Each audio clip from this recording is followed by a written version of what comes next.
What's going on, guys? What's going on? So I want to talk a little bit about the promises of God. I want to talk a little bit about hope deferred makes the heart sick. In the wilderness, when you're in the wilderness and you've been in the wilderness for a while, think about, you know what I'm saying, the Israelites, okay, and how long they was in Egypt. You know what I'm saying? Think about when they had to walk around 6 times, and on the seventh day the wall fell down in Jericho. Think about when you been in God's process in the wilderness for quite some time, y'all. Okay, 6 months homeless. Picture that. It comes to a point where, okay, God has provided through people, right? You know, your cousin gave you pretty much all access to her Chick-fil-A account.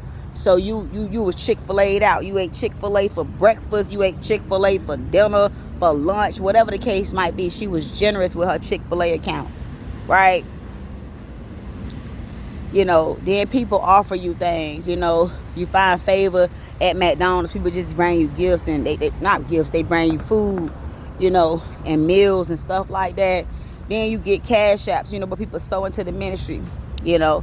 You get these trinkles here and there, you know what I'm saying, of blessings of provision from God and how he provides for you. But at some point, you get tired, and all you want is the promises of God.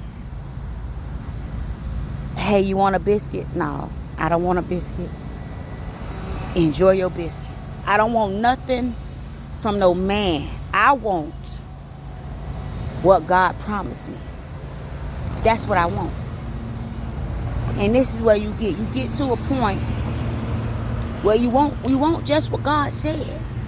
And when you get to this point here, when you've done all you can, and it seems like it ain't enough, then you just stand. You stand still until you see the salvation of the Lord. You stand still. Don't move. I ain't moving from this spot till you bless me. Make you yeti, my God. I'm not moving until you bless me. I don't want no little piece of blessing. I don't want a little pacified blessing. No, because that's not the promise. That's not the promise. That's not the promise. That's not the promise. That's not the promise. The promise said you will have, for your shame you shall have double. That's what the promise said. You lost it all. God gonna give you double for your trouble, love.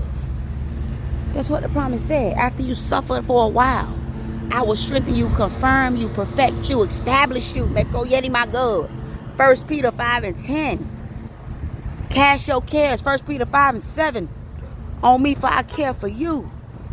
You said it. And so, God, you had to have meant it. And so I ain't moving till I see it. And this way you get. This way you get, call it fed up, call it whatever. But you get to this point here where all you want is what God said. You already got God. So it ain't about, oh, just want God. It ain't about that. You already got God. I live for God. Talking about after you done went round a few times, y'all. 6 months. At some point, you ready to see what God has promised that you will see. And so when you get to this place, I want you to just stand. That's it. Be blessed.